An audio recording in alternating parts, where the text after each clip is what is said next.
again. Yay! Woo! It's a celebration. Yeah, have I had coffee today? Maybe. I've only had this much of a weak coffee. A little bit of coffee. So today, just like all plant-based chats, we're going to talk about some stuff. We have a topic, as if we were a grown-up show. And if you don't already know, Katya Gorbacheva is my friend. Doesn't she look fancy today? She walked in my house and I'm like, oh my God, you look beautiful. Thank you. You're all dressed up. Because we're not training today. I'm not showing you stuff with the bands, and I can actually look like a woman. That's hilarious. For once. This is as good as it gets. I need a haircut. I'm getting one next week, so you guys will get to see me I just got a haircut. It looks pretty. Thank you. I like it. I like your earrings. Thank you. And this is seriously how I talk to people. So welcome to my life and my kitchen. And hopefully, one of the things that we've talked about a little bit is body dysmorphia. And so when I put this up, I put the Mayo Clinic version of it, and I'm going to say how I sort of remember that or how I think about it, and then maybe you can talk about how you think about it or what the real definition is. Oh boy, don't ask me for anything real. Because for me, body dysmorphia is kind of like the least real and authentic thing in a way, because I'm super chubby. Hey, Apple! I love having you here. And Apple, did you get the message that Dr. Stephanie Peacock is going to talk about chronic illness coming up? So yay. It's like not seeing what's the truth, right? It's like I have a fairly squarish, roundish face, which sounds like two things, but look, it melds into one thing.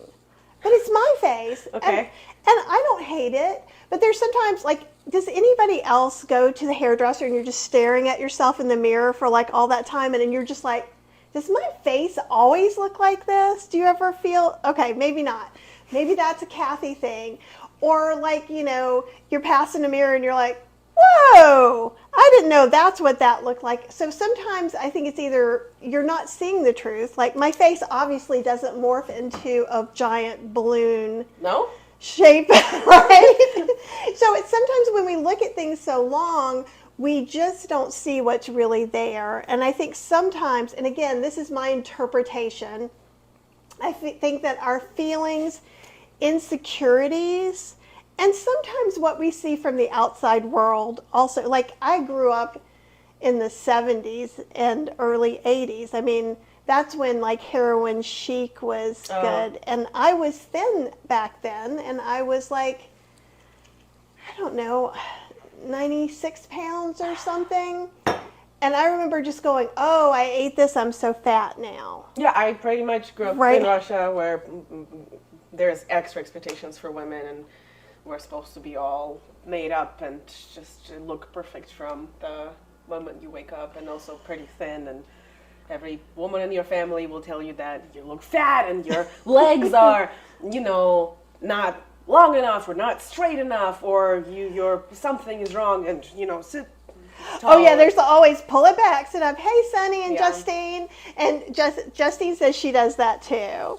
And some of it is I like that you put that too, because maybe being older, we were also kind of talking about the difference between being a young woman and an older woman. She's like, there's no difference. But I think there's the little bit of difference that I notice is that now in my head, if someone says something crappy to me, I say something that in my head that I won't say to you, because I don't say naughty words here. Oh, no, we don't? If you do, sometimes it's okay. Okay. But we do I'll try have, not to. just imagine your grandma or great-grandma on the other side of that's what I do. Probably there are people there that are younger than me, but some of the older generation, 65, 68 up, they take it differently than we do. Right, we don't want to cuss. Yeah, so that's why. But in my head, I say some not nice things, people. It's true. And I give that look. And sometimes we need to give that look to ourselves.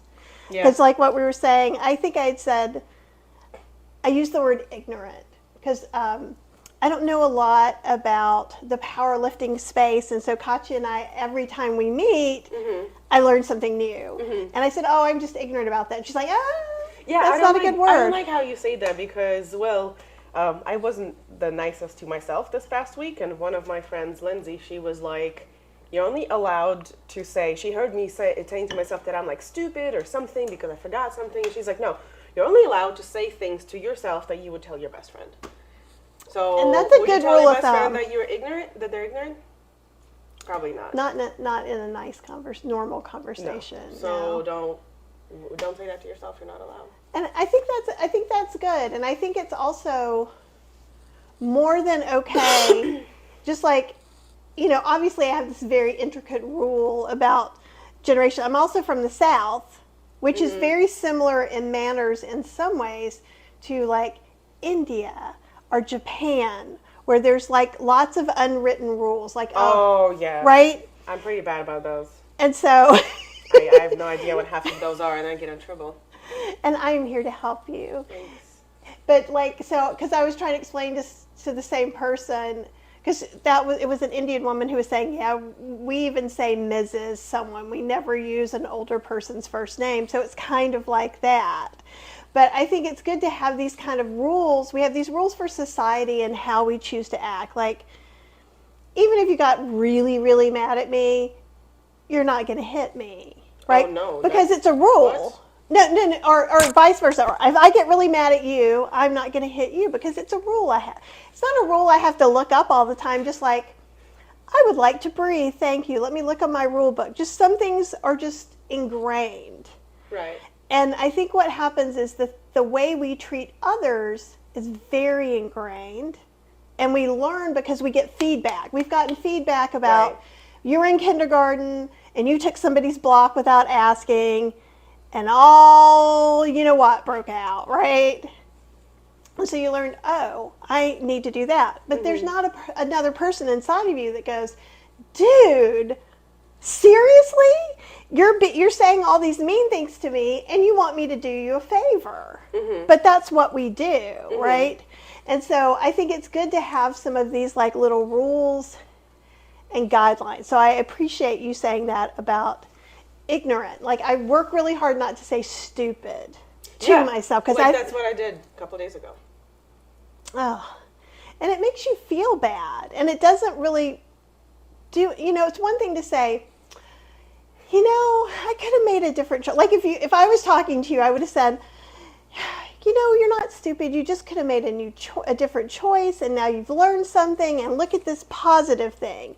Whereas inside of me, okay, I ground some coffee, and I literally had it under my arm in the thing, and I reached for something, and I poured all that coffee on the floor. Cheryl cleaned it up for me because Cheryl is a nice human being, right?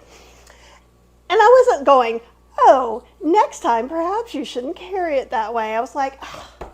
Right? It's okay in the moment, but we adjust. Right. And so I think that everybody can really relate to something like that. And Sunny was asking how tall I am. Yeah, I was really tiny and had an overactive thyroid. So if I didn't eat for like 2 days, I'd lose 5 pounds. Oh, boy. But I also thought I was having a heart attack at 19, so it wasn't a really good thing. But I'm 5'1.5". Thank you very much. Which is why we sit doing these, because my camera hits me here, which kind of hits her about there. And Kathy says she can relate totally to the mirror issues. And Apple says ignorance not a bad word, and I think that it can be used in certain ways. I try to fish around with it. I think ignorant is not a bad word when we're talking about a topic out in the world, like someone doesn't know something. And I would look, because I looked at myself. Did I say ignorant because I was being really, like choosing my words carefully? Or was that the nicest crappy thing I could say about myself? So that's where, right? Because, words are words. And sometimes they mean a lot to you and sometimes they don't. So it depends on you. If ignorant is not something, is something you would say to other people, then maybe it's okay to say to yourself. Right. Tell us, this is good too. I'm going to try to remember using best friend language, like what you said. Talk like you're talking. I have so much more advice. So let's go for it. If you want to dive into that. Yeah, okay. So, I don't know how morbid you want to get, but I'm going to get a little morbid. We're all going to die, and we have one life and one body. So, we don't have time to, like, not love ourselves, I think. There's very limited time. And I don't think that's morbid as much as it's just being kind of real. I think there's a part of us that want to fantasize that we live forever. Right, we forget. Until we get to an age and we're tired, it's okay. I think by the time you're getting ready there, I feel like there's some steps. But I don't know, because we never know, like, when. That's true, too. I'm assuming I'm going to be old and in my bed. That is my goal. Just to, like... But also, like, how old is old? Old can be 80 or old can be 120. Like, you don't know. Yeah. But regardless, you don't have time to hate yourselves. You only have time to love yourself, and that's a very limited time. So are you going to regret, like, not doing that or doing that? So. Well, and I can even, like, in my 20s, and I always say, if I met myself now, my 20-year-old self, I would not hang out with her. She would get on my nerves to the end. Couldn't sit still, couldn't just relax, couldn't do any of these things. I can't relax. But part of that, too, was just not being comfortable with myself and feeling like everything was outside. So I think this is a trend in 20s. Yeah. Not everybody because also your body's going, hey, let's find somebody cool and let's see what's out there. You feel like, and then when you're 58, you're like, that's really late. I think I'd like to stay home with my wife and watch TV. And so there's some of that, but I think that because you're always, I was, maybe not everybody in their 20s, I was always looking for lots of outside validation. Do people want to date me? Do people want to do that? You know, I was a musician. Yeah. Do people support my music? It was all about out there. And I think, you know, speaking of body dysmorphia, if you're letting everybody make those kind of decisions for you, what's okay, what's not okay, then I've spent my 40s and 50s trying to go, no, what do I think? Right. That's a lot more important. Yeah. I feel like also with age we learn that people they don't think about us at all. People don't really care. People kind of like, oh, you're this, great. And then they do something else, and then they eventually only think about themselves 90% of the time. So nobody really cares how you look and what you do, and nobody cares about most things. I agree with you. And I think even when someone says something crappy, you know, I don't think they're holding it. Like they just say, oh, blah, and they're just off on their lives, and you hold on to that thing. Right. Yeah, or you can just release it and say goodbye. I don't need this. This has entered one ear and exited from the other ear, and it's not staying in my head. I like that. Yeah.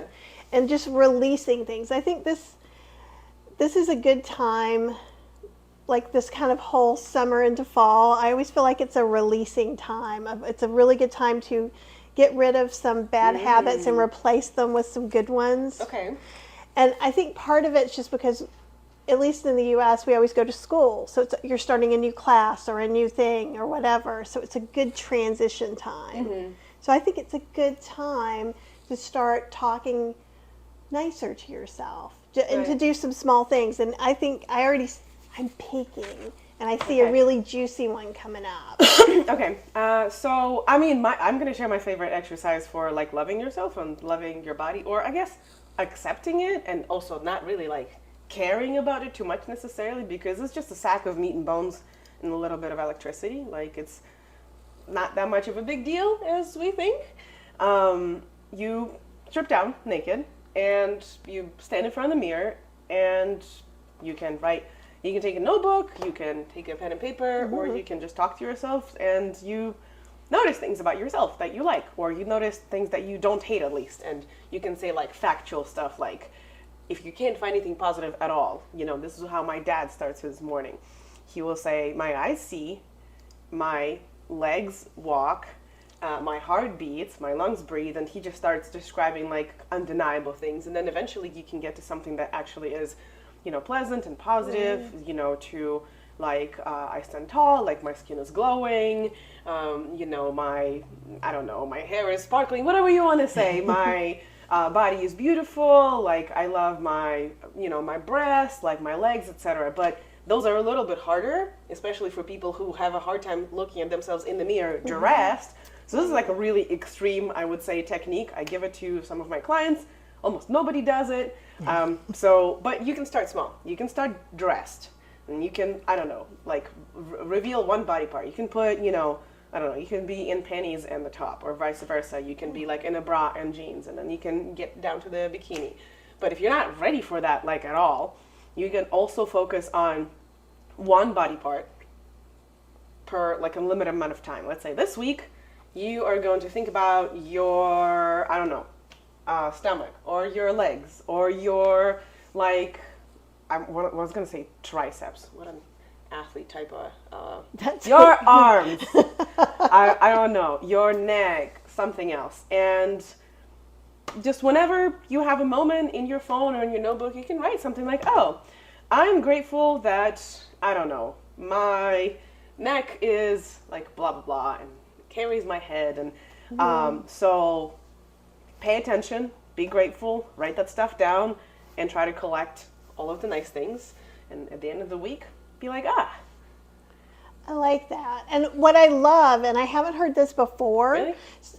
The breaking down of the, if this doesn't work for you, then that. They're just like, usually people are like, just get naked, look in the mirror, just do it anyhow. And of course, exposure therapy is very hard. No one does it. It does not work for everybody. But like, we have a mirrored closet like by the bathroom. So I'm usually coming up here in my little pajama top and kind of exposing myself little by little to myself, right? And so I love the idea that you're talking about consciously doing that. That if you're not in that space where you can just go, I'm naked, it's awesome, let's all live our best life, right? That's conscious the goal for that. I'm wearing stuff today. I came prepared. I don't think it will be allowed to be aired if I was naked. No. Which is unfortunate because it's not a big deal. Bodies are bodies. Like nobody has 3 boobs, or at least I don't. Somebody does, I'm sure. Okay. I've learned somebody's going to have 7 toes. Like it's always something. But no, I agree. But it shouldn't, even if you have however many boobs you may or may not have, shouldn't matter. Not just going, oh, Kathy, why did you bring the conversation there? Sorry. I brought a conversation there. You can blame me. No, it's fine. I just think it's hilarious. My way of thinking is hilarious sometimes. But what I love about what you said is that maybe you start with all your clothes on if you're not looking in the mirror, because that's practical and doable. So what I'm hearing is the super hard exercise that I've always tried to avoid, and probably other people have, and you say your clients do as well. Start where you are, which is what we try to do with everything, because how can you start anywhere else, right? I can go, today I'm going to think about my body the way Katya thinks about her body. No, I have to go through a process to get to that place. It's like if I want to squat 3 times my body weight, I got to first squat to my body weight and then add a little bit of weight on the barbell and bit by bit. So yeah, it's the same with how you think about yourself and how you perceive and value yourself. It's like you said, it's an exercise, and you build up your confidence or not caring about your body too much. If you like hate yourself currently, if you think like you're like super ugly and I don't know, like all the fat and cellulite and wrinkles, and that's all you see. Like you don't see that you're beautiful and functional and you can do all of those cool things. If you can't see that, you can at least get to the point where you don't care, where you don't hate yourself, and then you can be like, oh, I actually like this one thing. Yeah. And you like 2 things. So at least that's how I was, because I always thought I was, not enough and ugly. And I was like a pretty average looking girl, I guess. But it's funny, like I weigh the most right now. And I used to think I was fat, like until, I don't know, probably a couple of years ago. But I actually like how I look now, which is ironic because I weigh the most that I've ever weighed. And it is very interesting, and that's one of the things that we've started talking about on this show since I am losing weight for a particular health issue, because fatty liver is cured if you lose some weight, if you're overweight. That may not be the same for everybody out there. So it felt very uncomfortable for me to start talking about that, because I didn't want anyone to think. Sometimes people hear you talking about losing weight and then they go, oh, maybe this whole thing's going to be about losing weight. It's like, no. This is a part of what you're doing. A part of my journey, right? And it's not for everyone. And I also think that it's very interesting too, just about being cognizant of how we think about ourselves and what we choose not to see and look at. Yeah. Because for me, when I'm seeing somebody else, and I don't know if you've ever noticed this before, but when I meet somebody and I don't know them, you kind of see them one face, and then as you get to know them, they become more pretty, more attractive, for sure. or less pretty, less attractive. But it has nothing, they still have the same facial features they had when you first met them, but it's like their smile, they're funny, the sparkle in their eye, or their eyes are dead and they never look happy. You know, those things then become part of this whole thing that at least I conceive of as attractiveness, beauty. And I think when we're doing things in these small steps, you can notice that, you know, or if you're me, and you're wearing, I don't know, jack-o'-lantern pajamas, you know, I could totally look in there and be like, ooh, I'm wearing jack-o'-lanterns, right? Because I'm so silly. And what I might notice is that I like it when I'm happy. Yeah. My face looks nice when I'm happy. Right. And as one of those tiny points. And I think that, because until now, I've never thought about that with me, but I notice it as I get to know other people. Right. And to that regard, if all of the previous things that I've said, you're like, no, I can't find anything nice or whatever. It'll take me forever. I won't get there. You can do something that requires other people to see you the way they do and help you see yourself through their eyes. So there is an exercise that one of the teachers did. I think it was fifth graders. He passed around notes with people's names throughout the class, and everybody, whenever they got passed a note with whoever's their classmate's name, they had to write something that they liked about a person, or was nice or kind, or a compliment, or, you know, anything, really anything.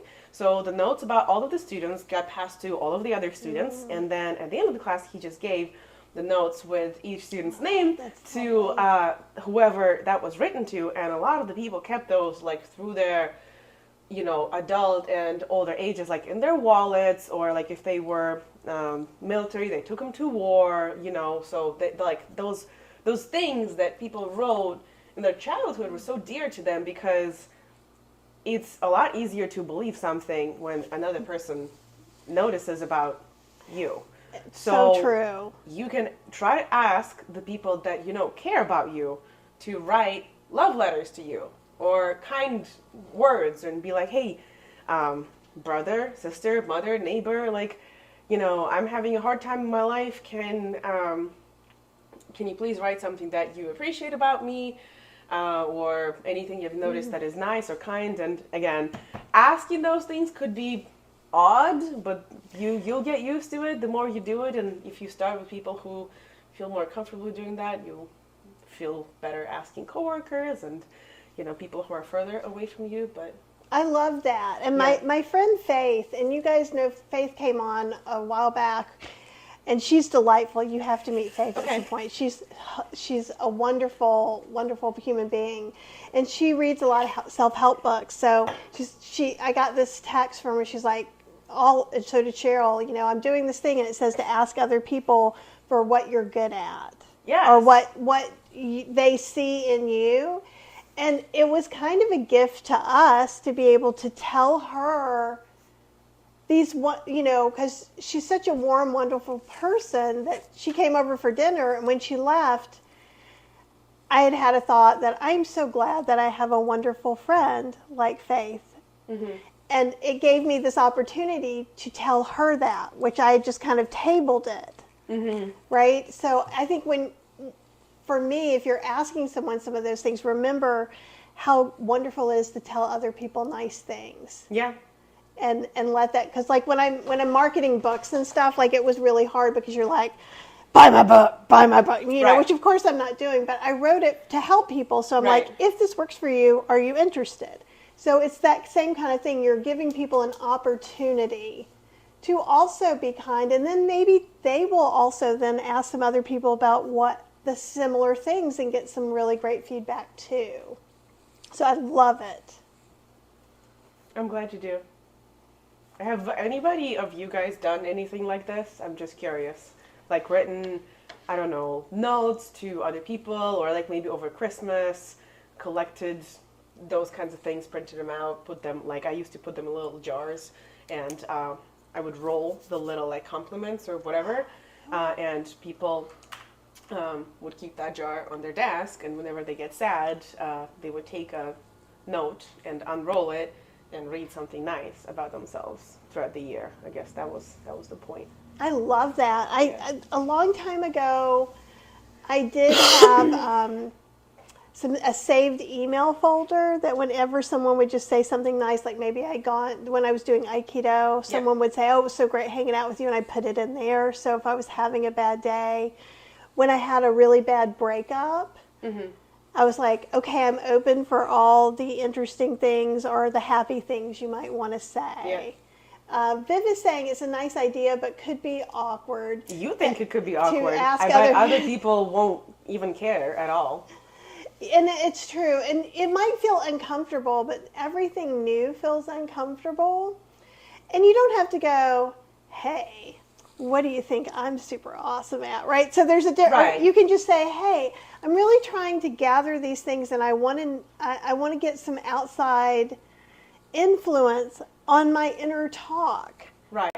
Yeah. You know, and you can be really blunt about what you're doing. You can say, I say really mean things to myself in my head sometimes, and I want to replace them. So I'm looking for some outside ideas for that, so that it doesn't have to be, tell me what I'm good at. Yeah, you don't have to be corny and cocky about it. There's always the difference in attitude, and if people know that you're kind and kind of shy, and like they're gonna see that. I think it's not gonna be a big deal. And people who think it's like, oh, awkward, like we can't curse here, screw those people. Yay. You're doing so good.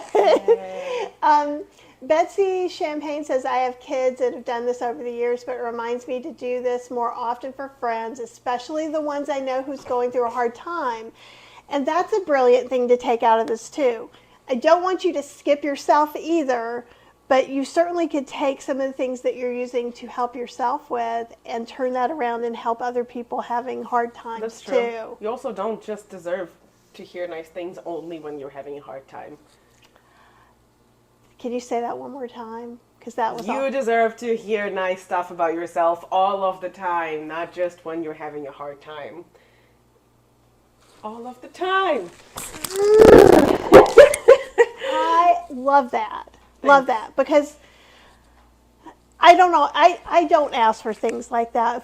If I'm in a good place, sometimes I think some of it I can feed myself the good things, but not always. Like when you're teetering off of that good place, that would be a perfect time to ask for that help too, instead of you go plonk at the bottom, right?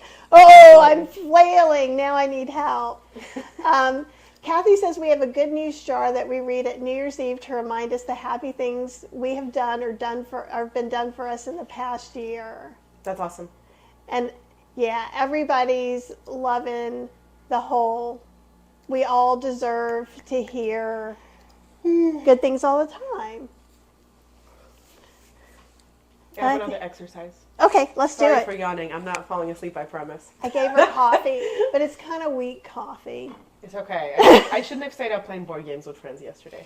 I've been staying up too late, too. It's made me kind of cranky. Oh, well. Okay, so for people who did succeed with a naked exercise, I have another naked exercise for you. I personally don't really see as like bodies. I don't see bodies as like super sexual things. I'm from Europe. You know, there's topless beaches everywhere. There's nude beaches in a lot of places. We do sauna. where you can't bring anything that's like a bathing suit because it's usually not made out of linen or cotton. And those are materials that don't like emit any fumes, right? So you usually go to the sauna naked for that reason, right? And because like if you wrap yourself in like a towel or whatever, the heat is not going to get to your body anyways. There's reasons that are not sexual or, vain for why people go, like in Finland and in Russia and Ukraine, go into sauna naked, right? And they're usually, and in Germany, they're co-ed saunas most of the time. Oh, interesting. I've only I think saunaed only here. all the time they're co-ed. Oh, interesting. Yeah. 100%. That's awesome, because I do think that we're a little, weird about that. We have a Puritan background. Yeah, in the U.S., people sexualize naked bodies all the time, and it's like a big deal. I cannot find a beach here that is even topless, let alone like nude beach. I can't, and I hate the tan lines. So, anyways, I guess my point is the best thing that you can probably do for your self-confidence is just kind of to realize nobody else is perfect either. And like if you go into sauna, very quickly, probably the first 5 or 10 minutes, you lose that, oh my gosh, I'm naked, everybody's looking at me, everybody's looking at everyone. You lose that within the first couple of minutes. Yeah. And then you just, you're talking with your friend, you're like hanging out, whatever, and you just realize that everybody's kind of meh. And you're kind of meh. And everybody's like, most people are not supermodels, and most people, like I post pictures of myself sometimes, like when I have like, wrinkles and stuff and I'm at unflattering angles, just to remind that like, that's how people are. And you see that in sauna all the time. And no, that's perfect. Like I have one thing that was similar. Like, so when I did Aikido, we would go to Chicago, we'd go to the Asian baths. Yeah. Now they weren't co-ed, right. But so now here I am with some of my friends that I work out with, that we change all the time, but like you're just, and it's just very interesting because you see people who are old, who are young, who are fat, who are skinny. Yeah. And it does change everything, because after you've been in that room for a little while, you're like, we're just all naked, and it's not a big... Yeah, exactly. It's not a big deal. It's not a big deal, and you kind of stop seeing your own body as a big deal and looking at yourself only noticing like the wrinkles or the fats, and you're just like, body's a body. I mean, that's cool.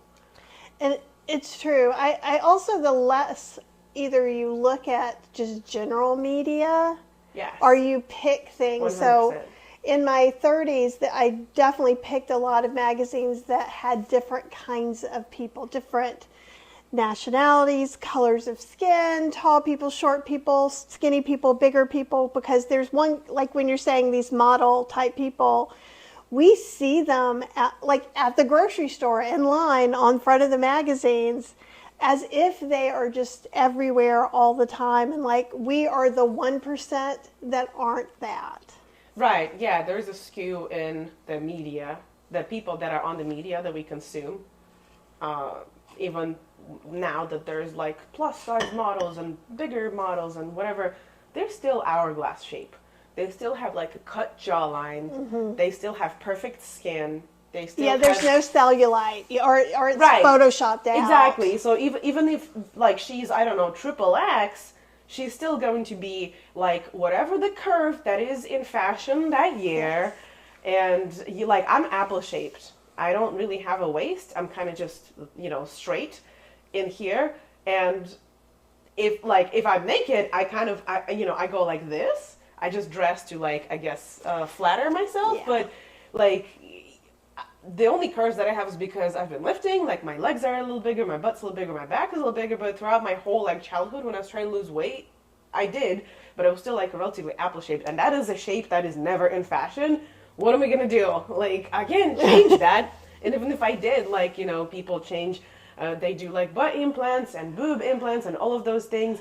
And that's wonderful. Or like, I worked out and I kind of slightly changed my shape, but I realized like there's a limit to that, because the more you change stuff about yourself, you'll always find more stuff that is wrong, rather than like, oh, I finally changed this. Now I'm perfect. Oh, thank God, I can just relax now. Like, that does not happen.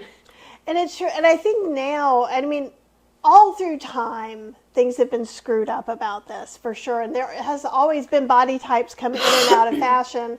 I think right now, or the past maybe 10 years, with all the plastic surgery, it's become even worse. Although, in a way, it's been beneficial for me because I'm like, I would never do any of that.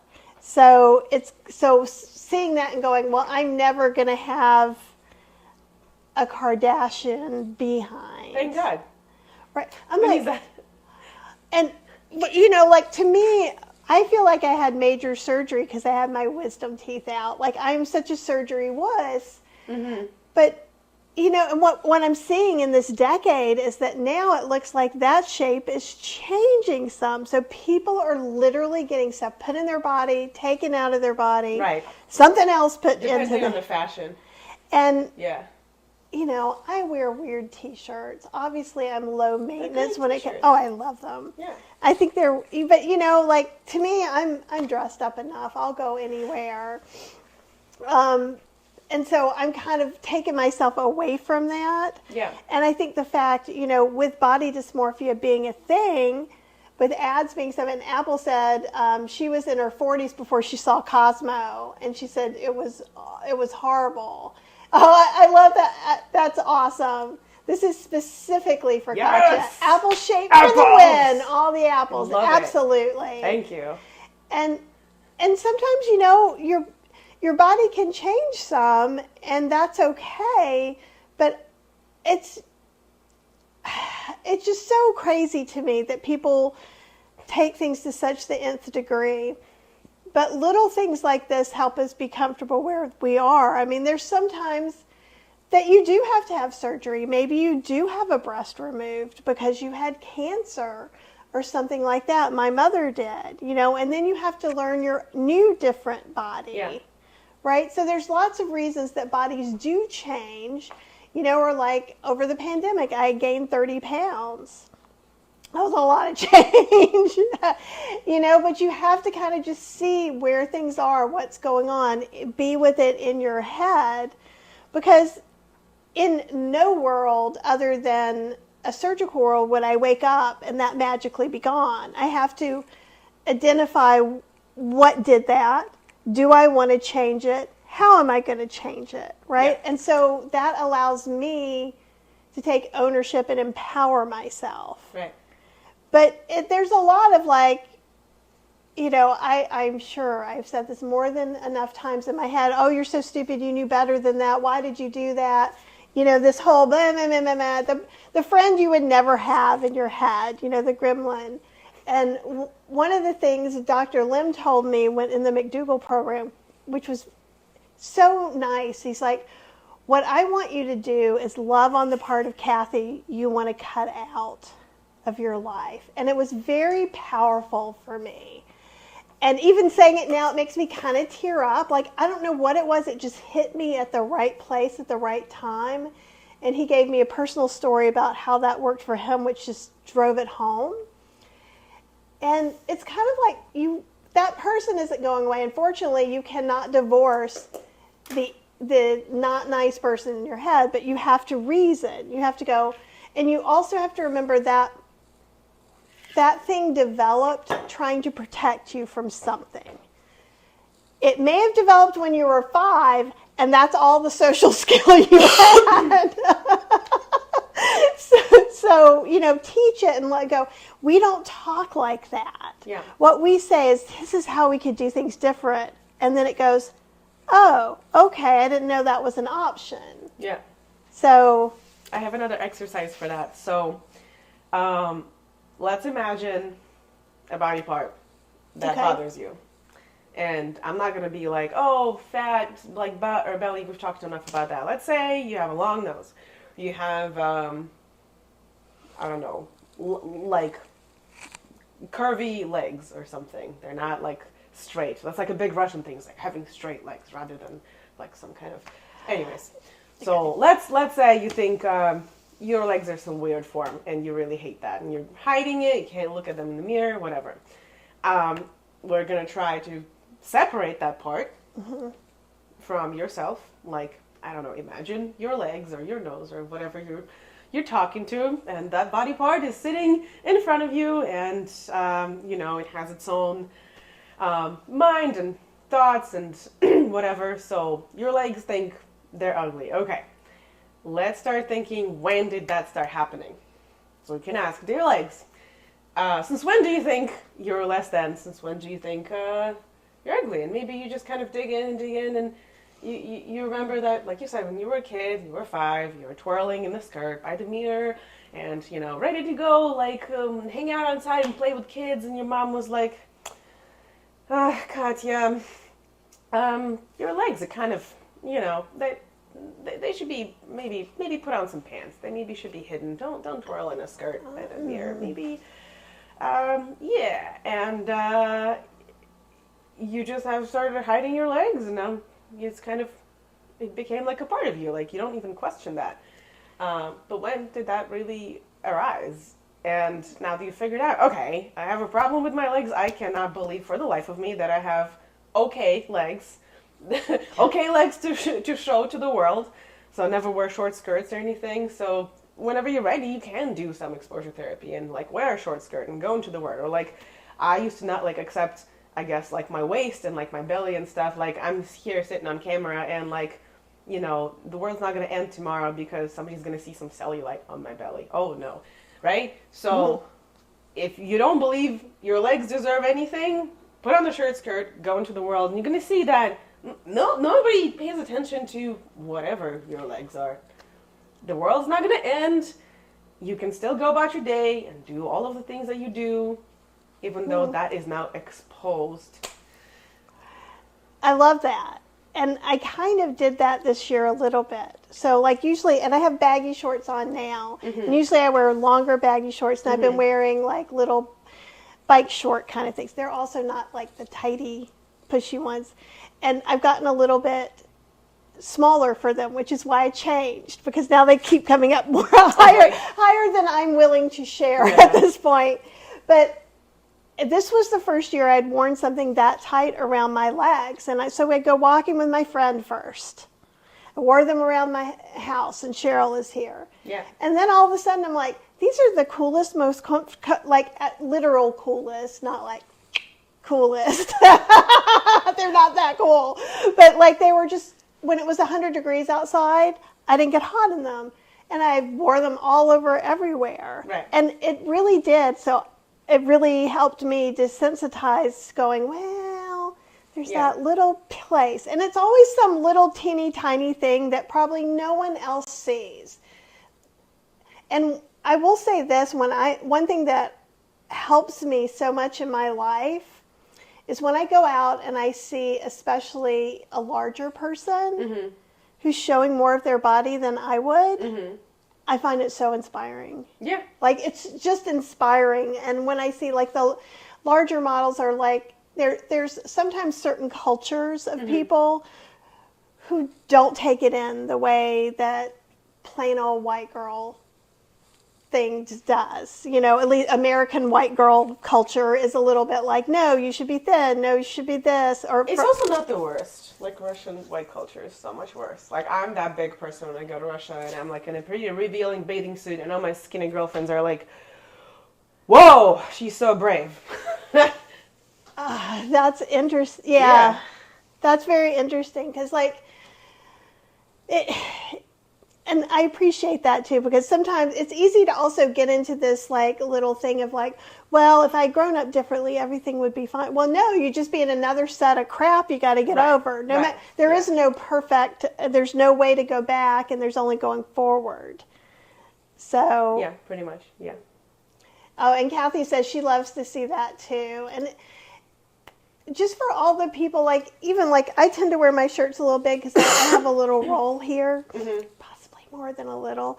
But, like, when I see someone and I can see their roll, I'm just like, seriously, like, my little heart just sends out, like, love sparkle rainbows to them, And I also try, whenever it doesn't seem super weird, I'll go for a little weird. I'm always like, oh my God, that is beautiful on you. And, oh, I love your shirt. And that color looks amazing on you. Because kind of like what you were saying, I know that everybody needs some feedback, and it also helps me remember that I need feedback too. Yeah. Because I saw this lovely trans woman with her friends trying on some like high heel shoes that I would kill myself in. Like literally. So at first, and I was looking, I was like, oh wow, those are big shoes. And then I was like, I bet this person, because I looked and kind of, my eyes got big, probably thought I was thinking about things that I wasn't. Right. And so I was like, oh my God, those shoes are going to look so amazing on you. Yeah. I could never walk in. I said exactly what I was saying. I could never walk in them. And then it gave them a little more empowerment of just being who they were in the world. Like, because we all should support each other anyhow. I mean, okay, if you're a horrible person and you're doing bad things, tell them that too. Go, no, you will not. I've taken a puppy away from children who were like not playing with it properly. And, things like that. We should say, yes, this is bad, but we should also say, yes, this is amazing. Right. More. We should say that more. I try to do both. I know I'll never even out, but I do my best. That's funny. I know. But I like that, and it's interesting hearing more about the Russian culture of perfection, too. Yeah, it's funny. It's like only perfection towards women, though. Because men look like however, whenever, and somehow, like, I guess the society never really, like, gangs up on them as much as on women, so maybe it's changing now. I don't know. I haven't lived there for many years. Well, the patriarchy is still around most places, most times, because the same thing happens here. There's this double standard. You'll have a not very attractive, certainly not fit male who expects to date the models that you see in the magazines. Good luck to them. Yeah, and it's just a very interesting thing. Women tend to be a little more tolerant, I think, too. Sometimes, no? Not my friends. I put up with too much crap. I have Cheryl now, so I'm good. Right, yeah. Yeah. But no, you don't even know all about my deep, dark past. Okay, so. Don't share the skeletons in your closet. Right.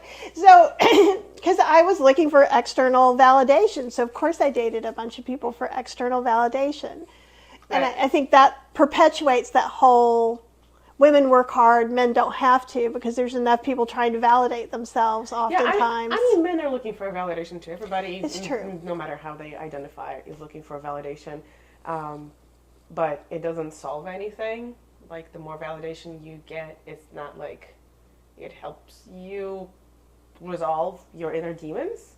And I've proved that to myself when I was like, all right, I'm going to start looking like a magazine cover as soon as possible, and I'm going to do bodybuilding. And I'm going to get on stage, and I'm going to look the best and the leanest. I'm going to have an 8-pack and all of the things. And I did that, and it made me a lot more concerned with how I look. It made me, it has severely worsened my body dysmorphia. The more, I guess, societally attractive I look, like I got stopped on the street and grocery stores, and and people are like, wow, you're like an athlete, or do you do a beauty pageant, or this. And that actually messed with me. That has severely worsened how I saw myself, especially when I got off the stage and I gained like a pound or two, or like I was 120, 130 when I was on stage. I'm 165 now, right? But after the stage, you can't stay that lean because it is just impossible. It is, people who are on stage for bodybuilding are so lean. Like, if they stayed there, they would die, right? So for those of y'all who don't know, and a lot of models, they dehydrate for the magazine shoots, things like that. Like, that is not a state in which most people can just walk around. There's probably a 0.01% of people who can because they're genetically gifted, but that's not most of us. That's definitely not me.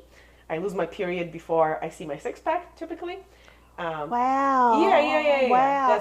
That's how getting leaner, or I guess what most people, they use the word toned, so you can see like muscle definition stuff.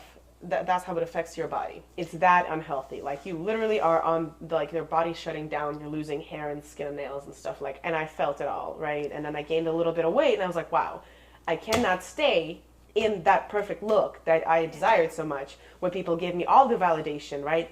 and then it gets taken away when you gain a little bit of body fat to actually be able to like be a exist human and walk up the stairs and not like, oh my God, be a human, have your period, like have your good hormones in your skin. So it's like you had it all and it got taken away. So that's got to feel so tough. And I want, terrible. for the people who don't know, because you've explained it to me, so there's bodybuilding, which actually in a lot of ways seems like body tearing down a little bit. Right. Yeah. So, because I think those of us who don't know, I always would see those people and think, oh, they're so healthy and fit, and they're actually at their least healthiest point in their life. And it's very interesting. And now that you're a power lifter, so for those of you who didn't know, like I didn't, bodybuilder is very different. Power lifter really is about strength. This is power lifter. You get judged upon executing the lift or not, picking the weight up or not. For bodybuilding, I think I have an image in here somewhere. You get lined up on stage with other people of your height. So like there'd be girls around plus minus an inch, guys plus minus an inch in different categories, right? Different like bikini or figure or women's physique, different, I guess, amount of muscle size and leanness. And you get compared. You stand front, side, back, and you get compared. What? But I love, like in your coloring book, so these are some of Katya's coloring books. But like she has people of different sizes. It's not like when I think of bodybuilding, it's like... I was looking for a picture of bodybuilding. I'm sorry. I'm going to find Before I met you, I didn't know the difference between... Most people who are not in the sport don't know the difference, and that's okay. Because I just always had thought, but when I think about it, when I saw powerlifting, like in the Olympics, like... Yeah, that's bodybuilding right here. So that's actually me. Oh, come on, camera. Do the thing. So I won something here. I don't remember.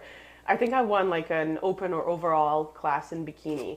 But I only have one bodybuilding picture in this whole book because this book is about like promoting healthy body image. And most people here are just like me and my friends, lifting weights and like being normal. And they can be small, they can be big, they can be like Kathy showed. It's not about the looks, it's about what you can do. Mm-hmm. And I feel like that's why powerlifting is so much healthier than bodybuilding, because you're not getting evaluated, you're not getting this external validation only based on looks. And for a short amount of time, the looks that you can maintain for a very short amount of time, right? Powerlifter, like now, I'm strong. I stay strong all year, no problem. And I teach women how to do the same and just stay capable. And it's ironic, one of my clients ran a survey. I think she's taking a statistics class. So she ran a survey among women who powerlift on how they have perceived their bodies before they started lifting. Now, if they have been doing it for, I think, at least half a year consistently. And if it has changed positively or negatively. Well, the results have been overwhelmingly the body image of women who lift weights on a regular basis have improved. Oh, that's great. But the women who bodybuilding and men, they start getting eating disorders if they haven't already had them, and they start having severe body dysmorphia. I don't know a bodybuilder who hasn't dealt with those things. Like, I do not know somebody, and I know a lot of people in the sport. Right. So that's kind of sad. It's sad, and I think for a layperson like me, it's a little bit surprising, because like when you're just sitting here and you're just like, I make recipes, right? So I'm not out working out the same way. So you see people who are working out consistently. And to me, that's always kind of equated to health. People could be hurting themselves and things too. Oh, yeah. And obviously that happens. And I've seen bodybuilders, and I know some people are like, ooh, those big giant muscles. And there is a beauty in it, but it's always seemed a little bit foreign or alien. Alien is a better way people to like say. Freaks. People like scandalous things, and people like to see freaks.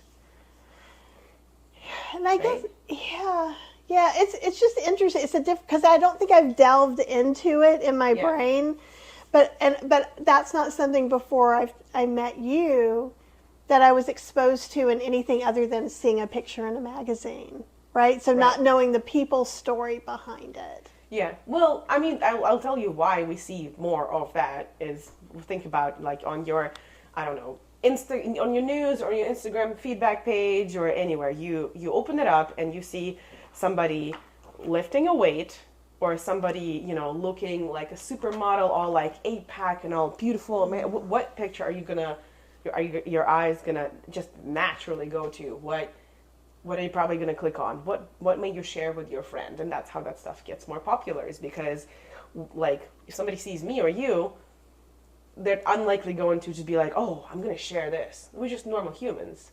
But if somebody looks the way we haven't seen, and that's rare, and I guess that's considered hard to get or attractive, we're going to share that, and we're going to look at it and be like, oh, wow. You know, I guess we're not going to go into anthropology and how humans perceive beauty and why we consider some things beautiful and some things not so much. But there's reasons why we consider symmetry or like, I don't know, seeing muscles beautiful. But sometimes that's taken to the extreme. And it's true, and we take everything to the extreme, just like we were talking about with plastic surgery. So in a way, it kind of makes sense, because now if you're supposed to look like another species or another, you know, or maybe not another species as much as like it seems like, maybe I shouldn't go there. That's another thing. We steal from other people's body types and we put them on us. Like, obviously, chances are good that I have some Eastern European genes from you know, so probably, you know, there are things that my body is not going to do. You know, so to me, getting that surgically done is odd. Just to look pretty. And again, there are times that you have to have surgery or have to have things done for different reasons. And I don't mean to shame anyone who feels like certain things are necessary for their health. But I saw some, you know, even beyond just getting a butt implant. I was at TJ Maxx and I was looking at these kind of panty things, and they have a place that you put those little fake butt cheeks in. Interesting. It took me so long to figure out what this was, and I was like, and how sad is it that you feel so bad about yourself? I guess to me it's like when I was in school in the 80s in high school, you know, people would stuff their bras. Yeah, I used to stuff my bra as a kid, right? Because I never got boobs. I still don't have any, but now I'm like, oh, whatever, man. I can run without a bra. It's actually kind of nice. And I guess there's one thing when you're 16 and no one would ever know, and then you're older and perhaps things could progress on a date. You know, what do you do then? Hi, I hope you love me now that you know I have chicken fillets in my behind. You know, I don't know. It just makes me a little... It's just a whole other level of stuff that I haven't thought about. I'm trying to get over just being mean to myself, but then it makes me sad because how body dysmorphic must they be to be purchasing things to make them look like the people who are purchasing surgery? Yeah, I also want to put no shame to people who do purchase surgery. And who do whatever alterations that they want to their appearance. It's their right. If you want to do it, like, why not? You can do it. There's nothing wrong with that, even for non-medical. It is true. Reasons, I think. I have a little bit when I'm thinking about me and my body. Since I'm so surgery phobic, it seems like a big risk for a small payoff. Right. However, like especially when you were talking about maybe I hate something about my body and that's something you can't get over and you could change it. I could totally see that on, like, for me being okay with it on these small case by case. But I will fully admit that that's hard for me. And it's okay. It's not my body. Right. I don't go around and go, you got surgery, didn't you? Either, you know, like, it's not my business. But if a friend wanted to do something, I'd be like, is it really that important? To some people it is, especially if it's like nose, that's something like on their face. And I can see that. Or eyes, or I don't know. But I guess we got lucky because we are relatively symmetrical, healthy people, you know, and you know who I've thought about this too, like if I do end up losing a significant amount of weight, this is something that has to go through my mind. Would I get any skin removal surgery if I needed it? So I'll put that out there too, because it's not, again, I'm not trying to shame anyone, but I'm like, I go back and forth between deciding if that would even be an okay thing for me to decide. It's not a decision I have now, right? So it's not a big deal. But one thing, just like seeing people who are differently bodied out, one of the things I do love, and I have curated the most beautiful TikTok feed. It's all like puppies, kittens, comedy, lovey people, and all this. But I am getting some weight loss stories in now. Oh, they get you.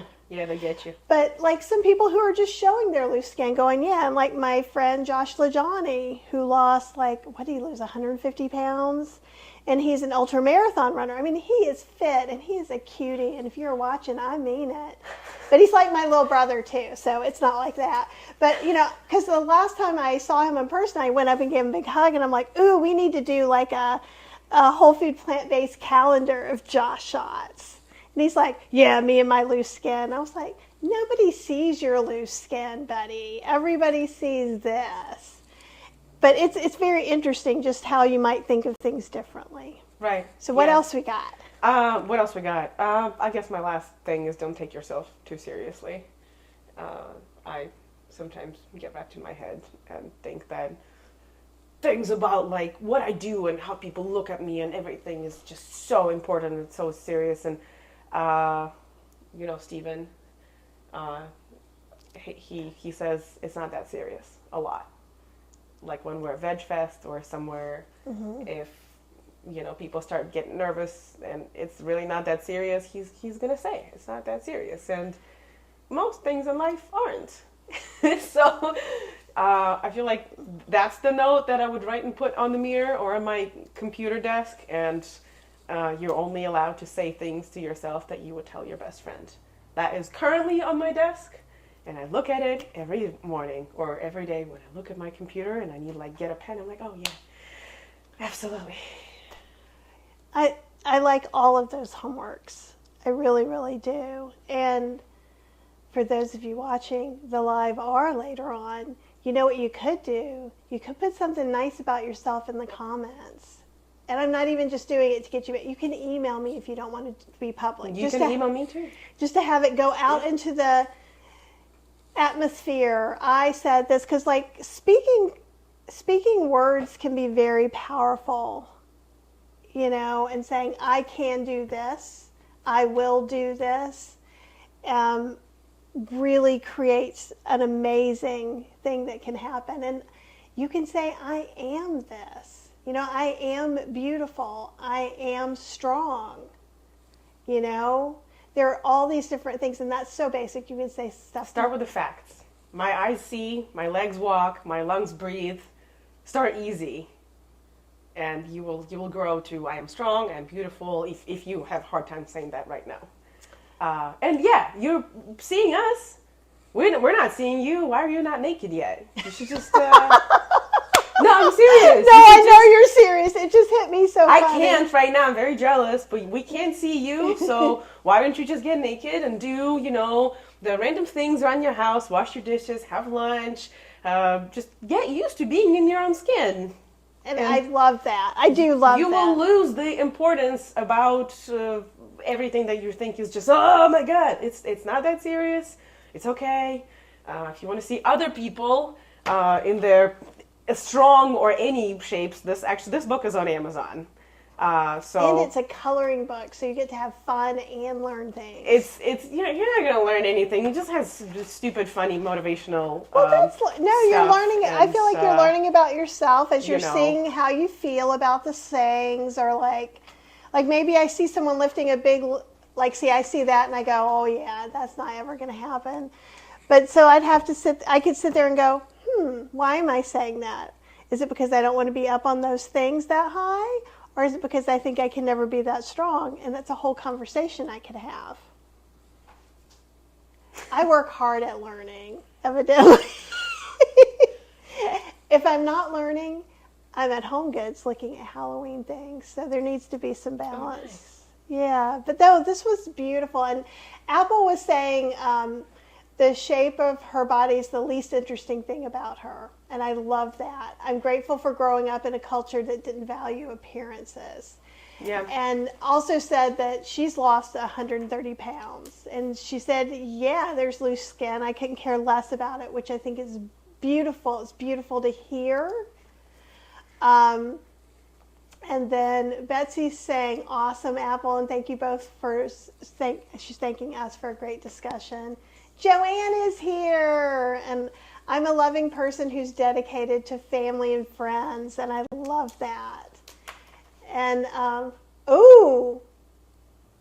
that made me feel funny, so I'm going to put it up because it's only fair, isn't it? Apple says, Kathy, do you want to hear what we love about you? I've got lots to say. So sure, I will be your example. And Joanne says, I was also just able to join in. That's great. We're always happy to have you here.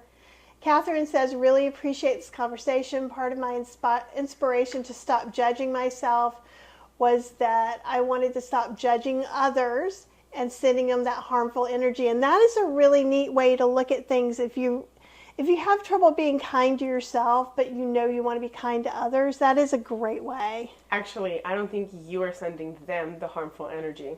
Because when you're like, oh, this person's ugly, or this person is stupid, or this person is blah, blah, blah, they don't know what's going in your head. So that is the energy that you keep. If you hate on somebody, or if you just think nasty things about somebody, that's in your head. You know, if you're jealous and angry and whatever, it's all your energy. It doesn't go anywhere. I agree, because one thing that I've noticed, whatever you believe in, I find that this transcends a lot of belief systems, but the more you ask for what you want, you say positive things, you do positive things, the more positive that surrounds you. That doesn't mean I can positive myself into world peace necessarily. You know, it's not that giant. Yeah. But I have some people in my life who are always like, why would anybody ever do that for me? Why would this has never happened? And it doesn't. Yeah. And I just go, oh, well, I think that I do try to think the best of people. I don't always, because I'm a human being. But sometimes I'm going to get hurt by that. Yeah. I'm going to make a bad decision. And for me, most times, I would rather go ahead and give that a chance, because sometimes it hurts my ego. Yeah. Right? Like, it's different if you're going, I'm going to put myself in harm's way where someone could shoot me. But if it's just that someone might say, oh, you're a little heavy. Yeah, I am. So what? And you're kind of a horrible person. So there we go. We've got our facts out for the day, right? Maybe my feelings get hurt for a few seconds and I go on with my life. But I have a choice then to either take that, internalize it, which is going to make me more negative against myself too. Put it back out at them. They go, you're a little heavy, and you're like, you're saying that I'm a little heavy. You just literally rephrase what they say, and like question mark intonation. Like, you just said that I'm heavy, and what? Right, What do you say? And I want to say it with that face. Because Katya's face, when she's like, I'm like, ooh, you've got a good face like that. Like, I got the teacher look. I got the RBF. Yeah. I can do the teacher look, and anyone who is younger than me will freeze. Nice. Oh. No. Right? No. But, older people, I can't really do the teacher look to that I got much. you. But, okay.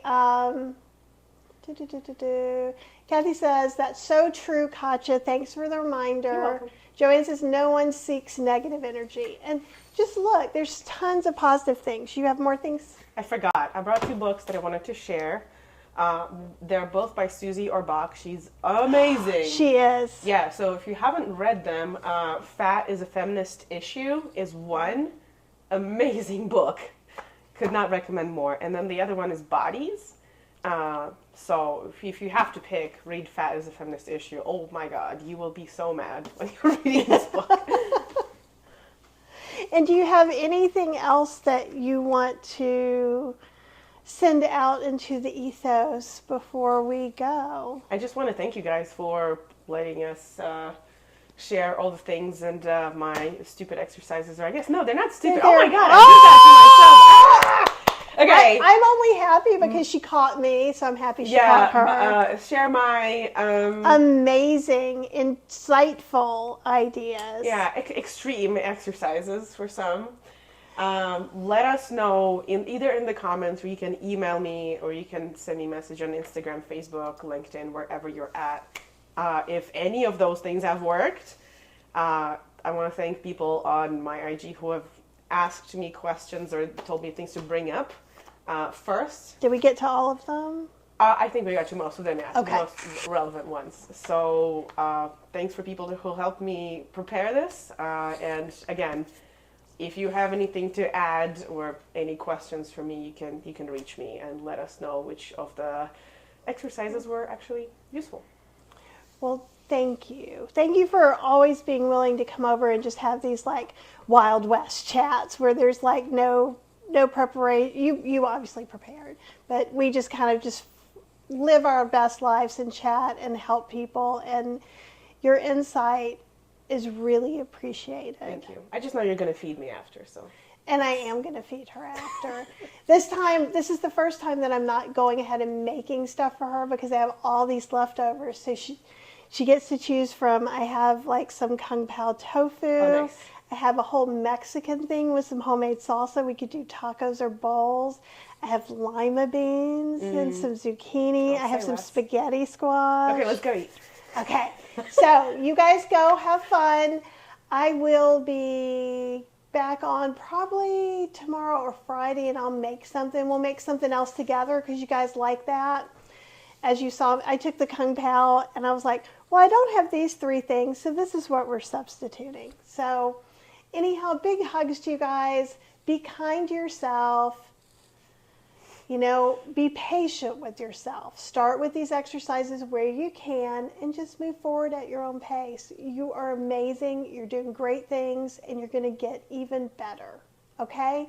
So have an